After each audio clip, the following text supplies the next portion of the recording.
यदि तुमने हमारे गुरुदेव को और अपमानित किया तो हम तुम्हें मृत्यु के मुख में पहुंचा देंगे। अवश्य ही हमारे किसी शत्रु ने उसे यहाँ भेजा होगा। आजकल रूपनगर के इस मायावी जंगल में हमारी बढ़ती हुई शक्तियों के प्रभाव से हर प्राणी भयभीत है। नहीं देते सम्राट, आप तो हमारे स्वामी हैं। आपके चरणों में हमारा स्वर्ग है, फिर हम आपसे दूर जाने की बात कैसे सोच सकते हैं? नहीं, आज गुरुदेव बहुत प्रसन्न होंगे क्योंकि आज हम उनके दर्शन इनसे करवाने वाले हैं। चलो पथिक, हमारे साथ चलो। नहीं, यदि हमें संसार की सबसे सुंदरी की लालसा नहीं होती तो हमें ये दिन देखने नहीं पड़ते। लगता है आप दोनों बहुत थक गए हैं। यदि आप राजधानी जाने से पहले हमारे साथ हमारे गांव चलेंगे ना तो बहुत अच्छा होगा। वहाँ पे आपका गाजे वाजे के साथ स्वागत भी होगा और आप लोग थोड़ा सा विश्राम भी कर सकेंगे। हमारा विश्वास करो ज्वाला, विजेंद्र और सूर्य प्रताप को पकड़ने की योजना हमने अति शीघ्र बना ली थी।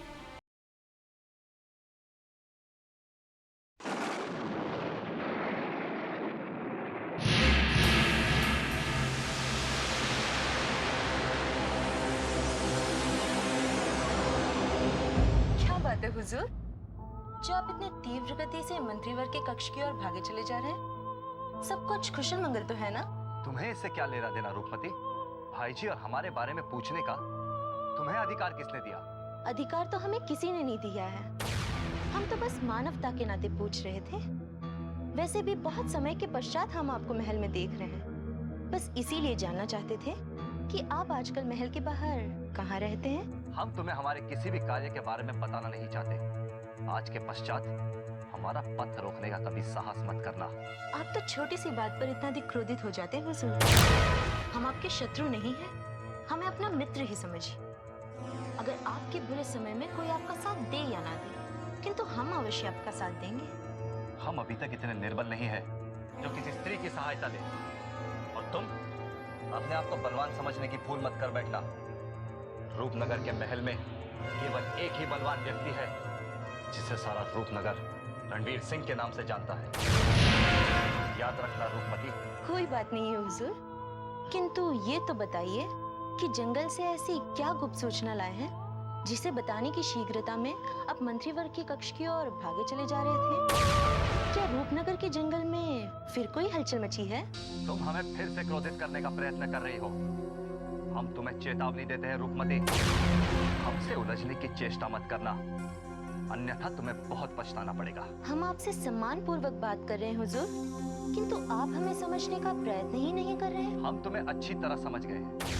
तुम में और कलावती में कोई अंतर नहीं है। जो कार्य पहले कलावती करती थी उसी पथ पर अब तुम चल रही हो। अब भी समय है, संभल जाओ, अन्यथा तुम्हारा भी हश्र उस कलावती की तरह हो जाएगा।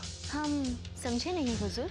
महल के किसी भी वाशिंदे से पूछकर देख लो कि कलावती का अंत क्या हुआ था, फिर तुम्हारे समझ में सब आ जाएगा। जो कलावती कभी रूपनगर के महल की रौनक हुआ करती थी, आज वो इस महल का इतिहास बन चुकी है, क्योंकि उसने हमसे टकराने का दुस्साहस किया था। इसका तात्पर्य ये हुआ कि आप ही ने कलावती पर आक्रमण करके उसे घायल किया था। अब ये बात हमारी भी समझ में आने लगी है। अभी हमारे पास समय नहीं है। जब हमारे पास समय होगा तो कलावती की कहानी तुम्हें अच्छी तरह से समझा देंगे। तुम हमें क्या समझाओगे? समय आने पर कलावती की कहानी तुम्हें और तुम्हारे भाई रणवीर सिंह को हम समझाएंगे।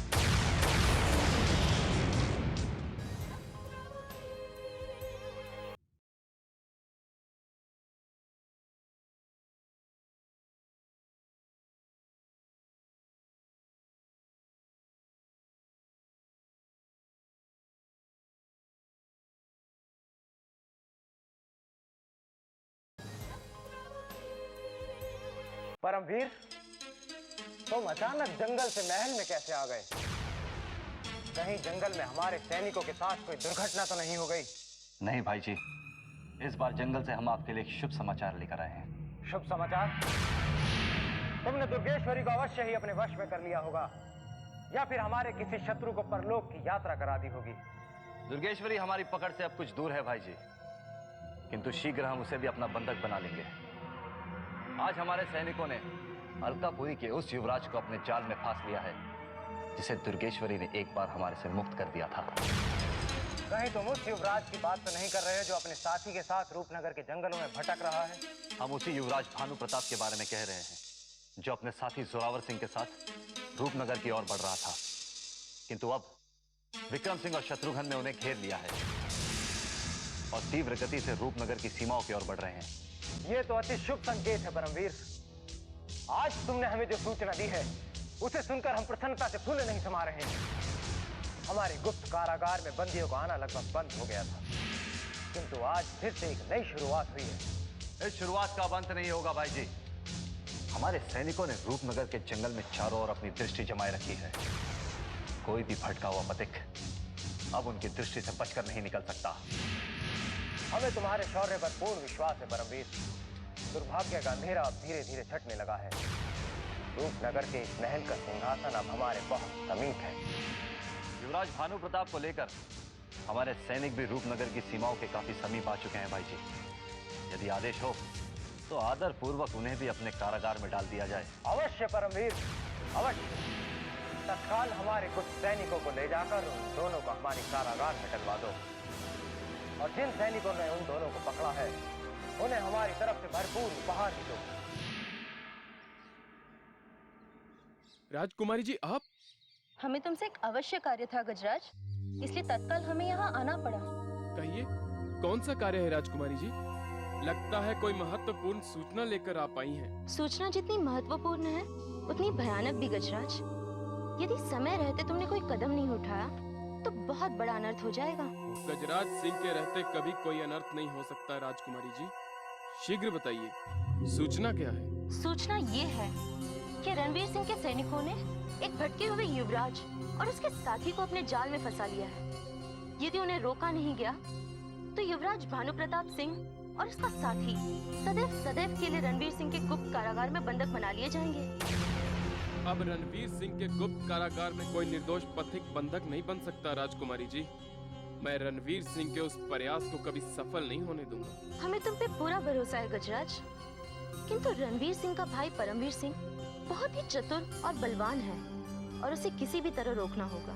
आप चिंता मत कीजिए राजकुमारी जी, मैं उस युवराज को रूपनगर की सीमाओं में प्रवेश करने से पहले ही स्वतंत्र करा लूंगा। यदि तुमने उसे स्वतंत्र करा दिया तो हमारे मन पर से बोझ उतर जाएगा और इस बार चाहे तुम्हें अपनी सारी शक्ति ही क्यों ना लगा देनी पड़े, किंतु हमें वो युवराज किसी भी मूल्य पर सुरक्षित चाहिए और वो रणवीर सिंह के कारागार तक कभी नहीं पहुंचना चाहिए। मैं अभी इसी समय अपना कार्य आरंभ कर देता हूँ राजकुमारी जी। प्रणाम।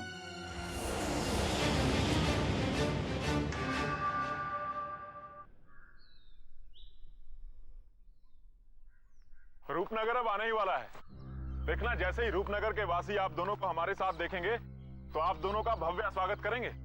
रूपनगर के वासी अतिथि को ईश्वर का दर्जा देते हैं। एक बार अगर आप रूपनगर में प्रवेश कर गए ना तो आपको वहां से वापस जाने का मन नहीं करेगा। बिल्कुल। रूपनगर को धरती का स्वर्ग भी कहा जाता है।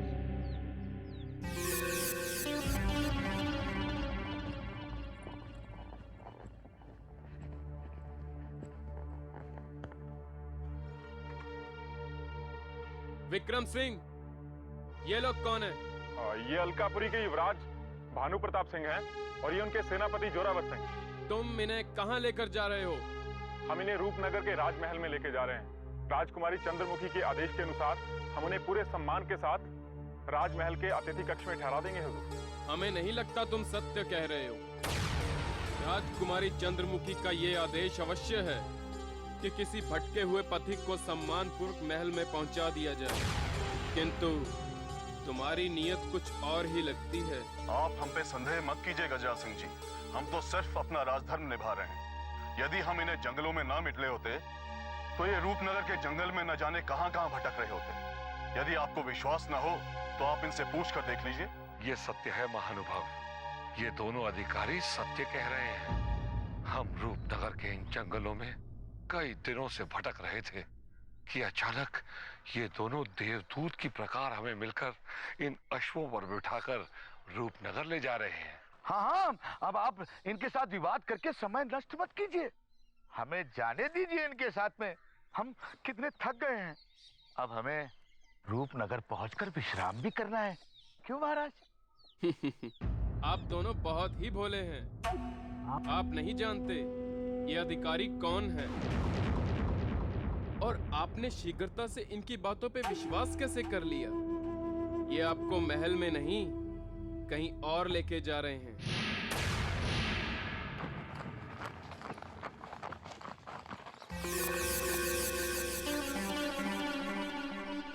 जयचंद, ये गजराज सिंह हमारे सैनिकों के साथ क्या कर रहा है? वो अचानक यहाँ कैसे पहुंच गया?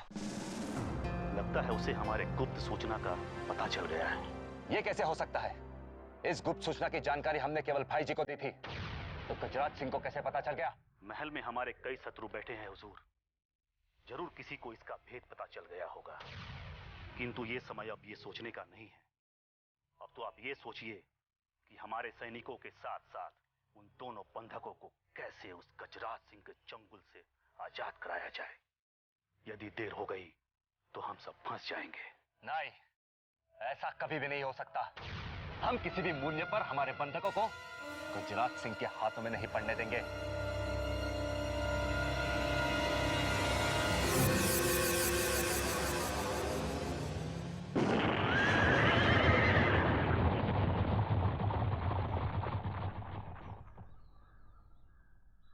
ये क्या? ये सब के सब कहां लुप्त हो गए?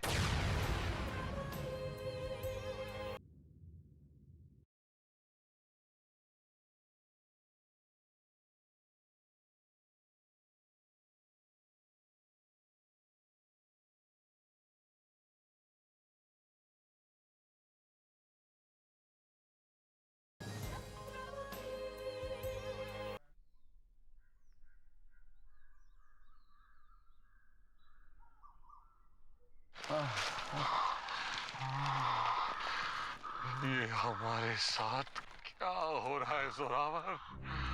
बाल बाल बच गए, अन्यथा आज तो हमारे प्राण धड़ से अलग हो ही गए थे। हम तो किसी तरह से बचकर निकल आए सरकार, लेकिन हमें रूपनगर का मार्ग दिखाने वालों का क्या हुआ? अब उनका क्या हश्र हुआ ये तो हम नहीं जानते, पर इतना अवश्य जानते हैं कि जब भी कोई हमारी सहायता करना चाहता है या हमें मार्ग दिखाना चाहता है तो कोई ना कोई बाधा बीच में आ जाती है। आप सत्य कह रहे हैं सरकार, अवश्य ही कोई शत्रु हमारे पीछे लगा हुआ है। अन्यथा आज तो हम रूपनगर की सीमा के समीप पहुंच ही गए, किंतु दुर्भाग्य से हमें वापस लौटना पड़ा। अब पता नहीं कब पहुंचेंगे रूपनगर। रूपनगर तो हम पहुंचेंगे जोरावर, चाहे इस मार्ग में कितनी भी बाधाएं आ जाएं, हम पीछे नहीं हटेंगे। पीछे मुड़कर देखना तो मैंने भी बंद कर दिया है सरकार, किंतु पथ में जब भी आगे बढ़ता हूँ कोई ना कोई बाधा आ ही जाती है। यदि आज कोई बाधा नहीं आई होती ना तो आज हम रूपनगर पहुंच गए होते, राजकुमारी चंद्रमुखी जी के दर्शन भी हो गए होते, और तो और सरकार रूपनगर की प्रजा ढोल नगाड़े बजाकर हमारा भव्य स्वागत कर रही होती। होगा जोरावर, हमारा भव्य स्वागत होगा, ढोल नगाड़ों के साथ होगा। किंतु अब हमारा बुरा समय चल रहा है। जैसे ही ये समय पलटेगा हम रूपनगर भी पहुंचेंगे और चंद्रमुखी से विवाह भी करेंगे। किंतु कब आएगा हमारा अच्छा समय सरकार? पिछली बार जब हमारा अच्छा समय आया था तो डाकू दुर्गेश्वरी ने हमारा कार्य बिगाड़ा था, किंतु इस बार हमारा कार्य किसने बिगाड़ा? जोरावर, हमें तो लगता है कि इस बार भी दुर्गेश्वरी ने ही हमारा कार्य बिगाड़ा है। तो हमारी समझ में ये नहीं आता कि वो हमें रूपनगर क्यों नहीं पहुंचने दे रही। मुझे भी ऐसा ही प्रतीत होता है सरकार। याद कीजिए, स्मरण कीजिए, पिछली बार भी ऐसा ही धमाका हुआ था। किंतु दुर्गेश्वरी से तो हमारी कोई शत्रुता नहीं है, फिर वो हमारे कार्य अवरुद्ध क्यों कर रही है? सरकार, भले ही उसकी शत्रुता आपसे ना हो, किंतु मुझे ऐसा प्रतीत होता है कि उसकी शत्रुता रूपनगर के सैनिकों से है। और जब तक ये शत्रुता चलती रहेगी, ऐसा ही चलता रहेगा। हमारे पथ में बाधाएं आती रहेंगी और हम इसी प्रकार इस रूपनगर की भूल भुलैया में भटकते रहेंगे। बस जोरावर, पूरा समय समाप्त, अच्छा समय शुरू। कहते हैं ना कि शत्रु का शत्रु मित्र होता है। यदि किसी प्रकार हम दुर्गेश्वरी से मित्रता कर बैठे तो वो स्वयं हमें रूपनगर के महल के द्वार तक ले जाएगी। वाह सरकार, वाह! सुंदर, अति सुंदर! क्या दूर की कौड़ी लाए हैं सरकार! मुझे तो रूपनगर का महल यही खड़े खड़े दिखाई दे रहा है। अब तो केवल हमें दुर्गेश्वरी को खोजना है और उससे भेंट करनी है। दुर्गेश्वरी! दुर्गेश्वरी! दुर्गेश्वरी! दुर्गेश्वरी, अब बहुत देर हो चुकी है। वो ढोंगी अपना मठ छोड़कर भाग चुका है। मठ छोड़कर भाग चुका है? कौन? तुम भैरवनाथ की बात कर रहे हो? हाँ, मैं उसी भैरवनाथ की बात कर रहा हूँ जिसने मेरे युवराज को बंदी बना लिया था और मुझे तिल तिल कर मरने के लिए विवश कर दिया था। वो अपना मठ छोड़कर भाग गया है। भैरवनाथ राजकुमारी चंद्रमुखी और चंद्रमुखी का राज्य पाना चाहता है, इसलिए वो ये जंगल छोड़कर नहीं जाएगा। किंतु क्या कारण हो सकता है जो उसे यहाँ से भागना पड़ा? उसकी पोल खुलती जा रही थी कुंवर। उसे ये डर लगा होगा कि सत्य सबके सामने आ जाएगा तो उसकी दुर्गति होगी, इसलिए अधिक हानि उठाने से पहले ही उस कायर ने अपना मठ छोड़ दिया। लेकिन मुझे पूरा विश्वास है कि वो अपना नया ठिकाना रूपनगर के जंगल में ही बनाएगा। यदि उसने अपना नया ठिकाना बनाया तो फिर से भटके हुए पथिकों को अपने जाल में फंसाएगा। दुर्गेश्वरी, इसलिए हमें उसे ढूंढकर तत्काल समाप्त कर देना चाहिए। उस कायर को मृत्यु की नींद सुलाना मेरा कर्तव्य है। रूपनगर के जंगल में उसने बहुत निर्दोषों को सताया है। जिस दिन भैरवनाथ का सर्वनाश होगा ना दुर्गेश्वरी, उस दिन मेरे कलेजे में बहुत शीतलता पहुंचेगी, क्योंकि उसने मेरा और मेरे युवराज का जीवन ही नष्ट कर दिया है और अब मैं उसे शीघ्र से शीघ्र मरते हुए देखना चाहता हूँ। दुर्गेश्वरी, बादल सिंह, अति शीघ्र तुम्हारी चाह पूरी होने वाली है। भीमा, पता लगाओ कि उस ढोंगी ने अपना नया ठिकाना कहाँ बनाया है।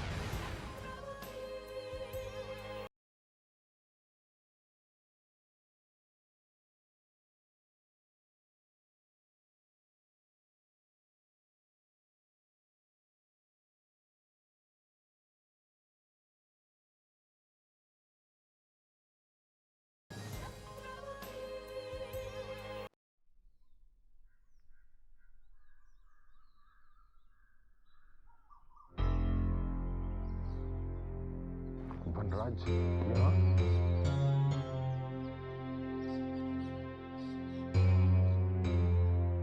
वनराज,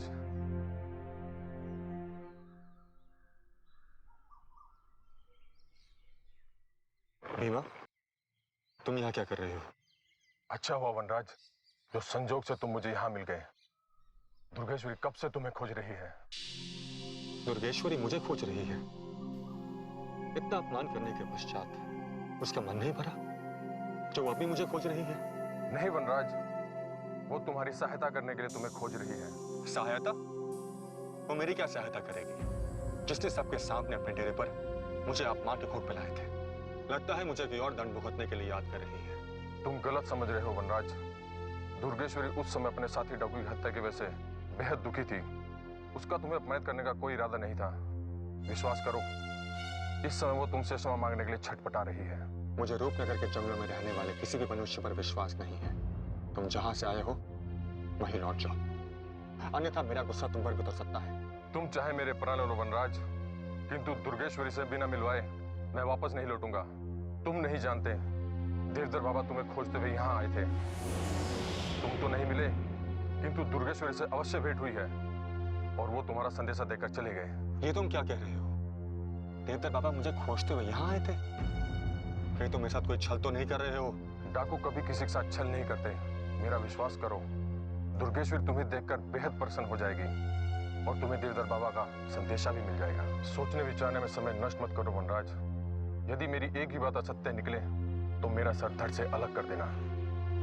ठीक है, यदि तुम सत्य कह रहे हो तो मैं दुर्गेश्वरी से मिलने के लिए तैयार हूँ। बाबा देवधर ने मुझे बताया कि तुम पर अमावस का प्रकोप है। उस रात जो भी हुआ उसमें तुम्हारा कोई दोष नहीं था। यदि बाबा देवधर मुझे नहीं बताते तो आज तक मैं तुम्हें दोषी मानती। और तुम्हारी अनुपस्थिति में ये सदा तुम्हें याद करती रहती थी। दुर्गेश्वरी, बाबा मेरे लिए क्या संदेश लेके आए थे? देवधर बाबा तुम्हारी माँ का संदेशा लेकर आए थे। माँ का संदेश? मेरी माँ कैसी है दुर्गेश्वरी? वो ठीक तो है ना? तुम्हारी माँ कुशल पूर्वक तो है, लेकिन तुम्हारे बारे में बहुत चिंतित है। तुम्हारी कुशलता जानने के लिए उन्होंने बाबा देवधर को रूपनगर के जंगल में भेजा था। मैंने अपनी माँ को कभी कुछ सुख नहीं दिया, इसका मुझे जीवन भर पछतावा रहेगा। उसने मेरे लिए कितने दुख उठाए हैं और आज भी उठा रही है। पता नहीं अपनी माँ को दिया वचन मैं कभी पूरा कर पाऊंगा। कभी कभी तो ऐसा लगता है कहीं माँ को दिया वचन अधूरा ना रह जाए। तुम अपने उद्देश्य में अवश्य सफल होंगे, क्योंकि तुम अपनी माँ की भक्ति करते हो, और जो इंसान अपनी माँ की भक्ति करता है उसका कार्य कभी भी अपूर्ण नहीं रहता। वनराज, दुर्गेश्वरी ठीक कह रही है वनराज। मैं भी पहले भटका हुआ पथिक था, किंतु दुर्गेश्वरी का साथ पाकर मेरा विश्वास ही लौट आया है, और मुझे पूर्ण विश्वास है कि तुम्हारा वचन अवश्य पूर्ण होगा। यदि मेरा वचन पूर्ण हो गया तो मैं अपनी माँ की आंखों में से एक बूंद भी आंसू नहीं आने दूंगा। मैं किसी भी हाल में चंद्रमुखी के इस फूल को पाकर अपना कर्तव्य अवश्य पूरा करूंगा। हम सब की प्रार्थना तुम्हारे साथ है वनराज, तुम निराश मत होना। अरे तुम तो बहुत भाग्यशाली हो, तुम्हारी माँ का आशीर्वाद तुम्हारे साथ है। मुझे देखो, मेरे जीवन में तो मेरा अपना कोई भी नहीं है, न माता, न पिता, न भाई, न बहन। फिर भी कितने साहस के साथ अपने जीवन की लड़ाई लड़ रही हूँ। तुम तो भाग्यशाली हो कि तुम्हारे पास एक माँ है जो तुम्हें अपने प्राणों से भी ज्यादा चाहती है। वनराज, बहुत भाग्यशाली हो तुम। कहते हैं चिंता चिता समान होती है, किंतु वनराज की चिंता किए बिना हमें चैन नहीं है कस्तूरी, क्योंकि पहली बार इतनी दूर गया है वो हमसे। उन घने जंगलों में पता नहीं उसे ठीक से भोजन भी मिल पाता है कि नहीं। ऊपर से जंगली जानवरों, मायावी शक्तियों और अमावस का प्रकोप, इन सब से उसे स्वयं को बचाना है। फिर हम कैसे उसके प्रति निश्चिंत हो जाए कस्तूरी? कैसे? रानी माँ, वनराज कोई अबोध बालक नहीं है, वो अपनी रक्षा करने में सक्षम है। याद कीजिए, बाबा ने कहा था कि वनराज को कोई हानि नहीं पहुंचा सकता है। तो फिर आप उसके लिए सदा क्यों चिंतित रहती है? माँ का मन ही ऐसा होता है कस्तूरी। पुत्र चाहे कितना भी बड़ा हो जाए, माँ के लिए वो सदा अबोध ही रहता है। लाख बुलाने पर भी हम उसकी चिंता करना कभी नहीं भूलते। रानी माँ, आप वनराज के प्रति निश्चिंत रहिए। हमने वनराज को एक पवित्र वस्तु दी है, और वो पवित्र वस्तु हर समय, हर स्थान पर उसकी रक्षा करेगी। और मुझे पूरा विश्वास है कि वनराज शीघ्र से शीघ्र चंद्रमुखी के फूल के साथ लौट आए। बस वनराज के आने तक आप सदा मुस्कुराती रहिए। हमारी ईश्वर से यही कामना है। हमने पिछले जन्म में अवश्य कोई अच्छा कार्य किया था, जिसके फलस्वरूप तू मुझे मिली है। हम तो कभी कभी ये भी भूल जाते हैं कि हम अकेले हैं।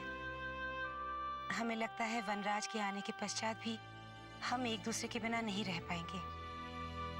इसीलिए हमने सोचा है कि हम तुझे सदा के लिए अपने पास रख लें, अपनी बहू बनाकर। कस्तूरी, यदि तुझे वनराज पसंद है तो हम देवधर बाबा से आज ही बात करना चाहेंगे। यदि तूने हाँ कह दी तो हम बाबा को किसी भी प्रकार मना लेंगे। बोल, पसंद करेगी हमारी पुत्रवधू बनना? रानी माँ। बस बस कस्तूरी, तुझे कुछ और कहने की आवश्यकता नहीं है। मैंने तेरे मन की बात पढ़ ली है। तेरी इन झुकी हुई नेत्रों में वनराज के लिए उमड़ते हुए प्रेम को देख लिया है। हम आज ही बाबा से तेरी विवाह के बारे में बात करेंगे। अरे कहाँ भागी चली जा रही है?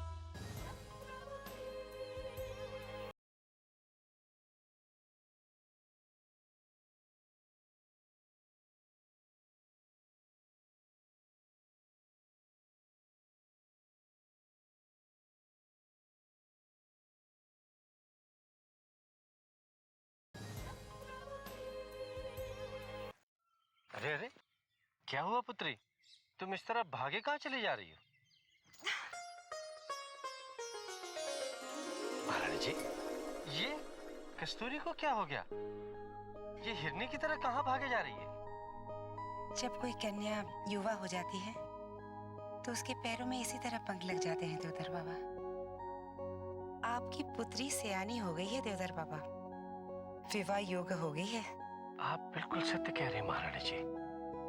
इसके बारे में तो हमने कभी सोचा भी नहीं। हमने सोचा है, अगर आप अनुमति दें तो कस्तूरी को हम अपनी पुत्रवधू बनाना चाहते हैं। क्या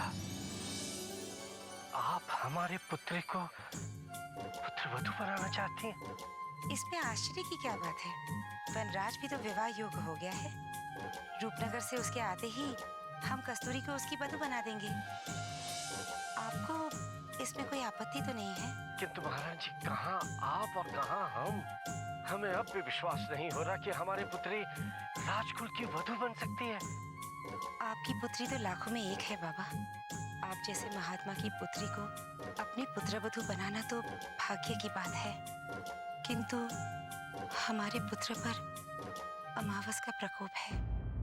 उसके माथे पर लगे अमावस के अभिशाप को देखते हुए भी क्या आप उसे स्वीकार करेंगे? वनराज जैसे सुदर्शन युवराज को कोई अस्वीकार नहीं कर सकता महारानी जी। हम आज ही कस्तूरी को बताएंगे कि वो कितने प्रबल भाग्य लेकर जन्मी है, जो उसे राजकुल की वधू बनने का सौभाग्य प्राप्त होने जा रहा है। हमारी पूजा का समय हो गया देवधर बाबा, हम चलते हैं। प्रणाम। ये तो ईश्वर की कृपा है और हमारी वर्षों की तपस्या का परिणाम है कि हमारी पुत्री को पति के रूप में वनराज जैसा होनहार युवराज मिलने वाला है। अमावस की रात्रि का प्रकोप मेरा जन्म होते ही शुरू हुआ था जगेश्वरी। मेरे जन्म होते ही अलकापुरी के घर घर में दीपावली बनाई जाने लगी, मगर ये खुशी बहुत देर तक नहीं चली। माँ कह रही थी मेरे जन्म होते ही जैसे ही पंडित रुद्रनाथ महल में आए थे। ये असत्य है, असंभव है। युवराज की कुंडली से इन बातों का कोई संबंध नहीं है। केवल राजन को प्रसन्न करने के लिए मन से बनाई गई काल्पनिक जन्म कुंडली है ये, क्योंकि इन सबको राजन का डर है, भय है। ये सत्य बोल ही नहीं सकते महाराज। सत्य तो ये है राजन कि ये बालक अति अशुभ घड़ी में पैदा हुआ है। अनिष्टकारी लक्षण है इसकी कुंडली में। सारे अमंगल, सारे संकट ही नहीं, दानव शक्तियां भी है इसमें। जनजाति और राष्ट्र का विनाशक होगा ये, क्योंकि ये बालक अमावस की काली छाया से प्रभावित है। आचार्य रुद्रनाथ, राजन, क्रोध में आने की आवश्यकता नहीं है। केवल सच सुनो, सच। सच सदैव कड़वा होता है। मैं ये समाचार सुन के कि राजमहल में एक बालक ने जन्म लिया है, यहाँ आने पर विवश हो गया। राजन अपने इन ज्येष्ठ पंडितों के मुख से युवराज के शुभ लक्षणों को सुनकर जो आप इतने प्रसन्न हो रहे थे, वो युवराज महाविनाशक है। वो आपके और राज्य के संकटों का कारण बनेगा। इस बालक का जन्म उस अशुभ घड़ी में हुआ है जिसमें केवल दुष्ट आत्माएं जन्म लेती हैं। बस आचार्य रुद्रनाथ, बस। अब तुम हर सीमा लांघते जा रहे हो। शांति महाराज, शांति। पहले आप आचार्य महाराज की बात तो सुन लीजिए। सुन तो लीजिए, ये कहना क्या चाहते हैं? महारानी, ये बालक किसका रूप है मैं अच्छी तरह जानता हूँ। यदि आपको मालूम होता तो इस शुभ अवसर की घड़ी पर आप इस तरह की अशुभ बातें नहीं करते। परिणाम क्या है जरा सोच लीजिए। परिणाम आप सोचिए राजन। अगर मेरी बात ना मानने की भूल आपने की, इसलिए मैं फिर आपको चेतावनी देता हूँ कि अपने इस पुत्र से जितनी जल्दी हो सके छुटकारा पालो। छुटकारा पालो? ये बालक कोई अनाथ आश्रम से नहीं लाया गया आचार्य महाराज। ये तो राजकुमार है। आपके कहने का तात्पर्य क्या है? तात्पर्य महाराज को सावधान करना है। इससे पूर्व ये बालक राजमहल का विनाश कर दे, इसे राजमहल से बाहर निकाल देना चाहिए। लेकिन ये कैसे संभव है? बालक का मोह मत करो बड़ी रानी। इस पुत्र को त्याग दो। यदि इस बालक को राज से निकाल दिया जाए तो इस पर छाई अनिष्टकारी शक्तियां भी राज से बाहर हो जाएंगी और ये राज दरबार और राष्ट्र विनाश से बच जाएगा। नहीं, ये अनर्थ हमसे नहीं होगा। मैं जानता हूं राजन कि माता पिता के लिए बालक का त्याग करना कठिन ही नहीं बल्कि असंभव है, किंतु इस बालक का त्याग करना भी अति आवश्यक है। राजन, मैं आपको किसी धर्म संकट में नहीं डालना चाहता, बल्कि आपको प्रमाण देने आया हूं कि आपके पुत्र में दानव शक्तियों का निवास है। क्या प्रमाण है आपके पास? राजन, मैंने अभी तक आपके पुत्र का मुख तक नहीं देखा, किंतु मैं बता सकता हूं कि उसके शीश पर एक गुणा का चिन्ह है।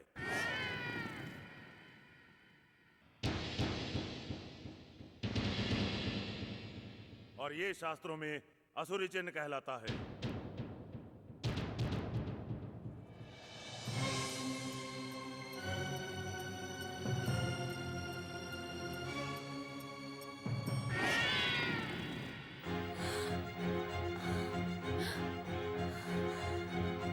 आचार्य महाराज, इसके सिर पे तो वैसे ही निशान है। अब तो विश्वास हो गया राजन कि इस पुत्र का जन्म केवल आपके विनाश के लिए हुआ है। किंतु आचार्य महाराज, इस संकट से बचने का कोई तो उपाय होगा। हाँ बड़ी रानी, उपाय है। क्या उपाय है आचार्य महाराज? इस बालक का वध, इसकी हत्या। नहीं, नहीं, आप ऐसा नहीं कर सकते। ये नहीं हो सकता। नहीं, नहीं, नहीं, नहीं, मैं अपने पुत्र का वध स्वीकार नहीं कर सकती। मैं नहीं कर सकती, नहीं कर सकती मैं।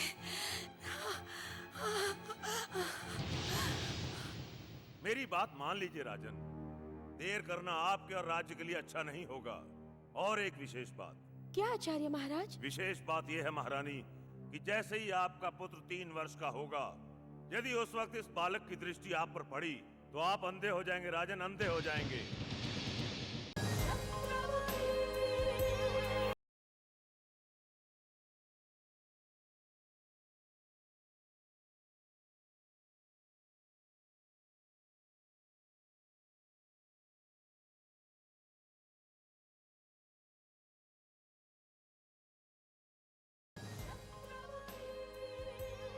कि जैसे ही आपका पुत्र 3 वर्ष का होगा, यदि उस वक्त इस बालक की दृष्टि आप पर पड़ी तो आप अंधे हो जाएंगे राजन, अंधे हो जाएंगे। फिर दुनिया की कोई शक्ति आपको ठीक नहीं कर पाएगी और आपके दुर्दिन आरंभ हो जाएंगे। ये घोषणा मेरी नहीं, शास्त्रों में लिखी है, जो सदा अटल है, जिसे कोई नहीं काट सकता। अब स्वीकार करना या ना करना आपके ऊपर निर्भर है। पंडित रुद्रनाथ की भविष्यवाणी सुनते ही जैसे मेरे माता पिता के पैरों तले धरती खिसक गई हो। जब पंडित जी ने यह कहा कि मेरी वजह से मेरे पिताश्री की दृष्टि जा सकती है, तो जैसे पूरे महल में हाहाकार मच गया। पद्मा, तुम जानती हो आचार्य रुद्रनाथ की भविष्यवाणी आज तक गलत साबित नहीं हुई है, इसलिए हमें अपने पुत्र का त्याग करना ही होगा। क्या ये आपका आखिरी फैसला है? फैसला नहीं, मजबूरी है। हम राजा हैं, अपनी प्रजा के लिए हमारे कुछ कर्तव्य है पद्मा। हमें यह डर नहीं कि हम अंधे हो जाएंगे अपने बेटे की खातिर, लेकिन फिर हम अपनी प्रजा का विनाश नहीं चाहते। ठीक है, आप इसे छोड़ना चाहते हैं, खुशी खुशी छोड़ दीजिए, मगर मैं इसे नहीं छोड़ सकती महाराज। ये बच्चा मेरे जीवन की सारी पूंजी है, इसे मैं नहीं खो सकती। ये जैसा भी है, अभिशाप भी है, अशुभ है, लेकिन है तो मेरा ही बेटा। ये अगर इस महल से निकला तो इसके साथ साथ मैं भी जाऊंगी। ये निर्णय कैसा? पद्मा, तुम हमें छोड़ दोगी? तुम जानती हो हम तुम्हारे बगैर जिंदा नहीं रह सकते। बहुत प्यार करते हैं हम तुमसे। आप मेरे बगैर नहीं जी सकते, और आपको इस एक दिन के बच्चे की बिल्कुल चिंता नहीं है कि ये अपनी माँ के बगैर कैसे जिएगा। इसको कौन थप्पिया देकर सुलाएगा? ये जब ये भूख के लिए तड़पेगा तो इसे दूध कौन पिलाएगा? नहीं पद्मा, तुम हमारा राजमहल छोड़कर नहीं जाओगी, कहीं नहीं जाओगी तुम। नहीं महाराज, मेरा बेटा इस महल से निकाला जाए और मैं यहाँ खुशी खुशी रहूं, ये मुमकिन नहीं। इसके साथ मैं जरूर जाऊंगी, मैं जरूर जाऊंगी, जरूर जाऊंगी मैं। हाँ।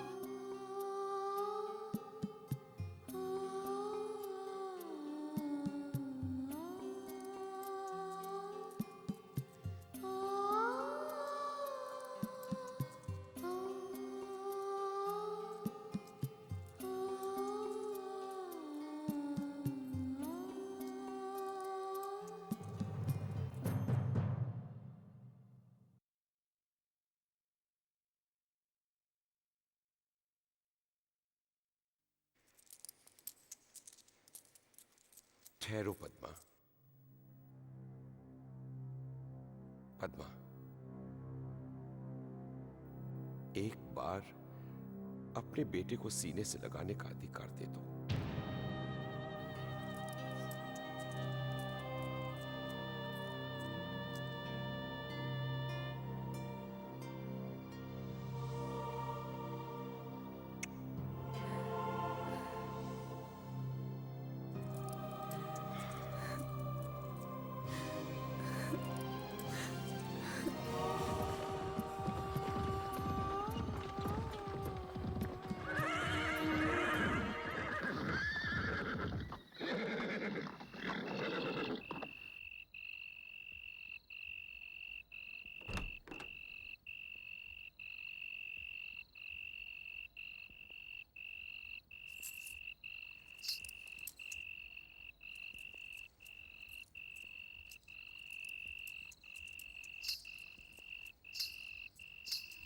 महारानी, हमारी सीमा यहाँ समाप्त होती है और आपकी सीमा यहाँ से शुरू होती है। हमें यहाँ तक पहुँचाने के लिए मैं आपकी आभारी हूँ। इसमें आभारी की क्या बात है महारानी, ये तो हमारा प्रथम कर्तव्य था। महामंत्री ने मुझे आदेश दिया था कि आपको पूर्ण मान सम्मान और सुरक्षा के साथ राज्य की सीमा तक छोड़ दिया जाए। अब बहुत अफसोस की बात है महारानी कि मैं आपका साथ आगे तक नहीं दे सकता। अब आपको यहाँ से अकेले ही जाना पड़ेगा।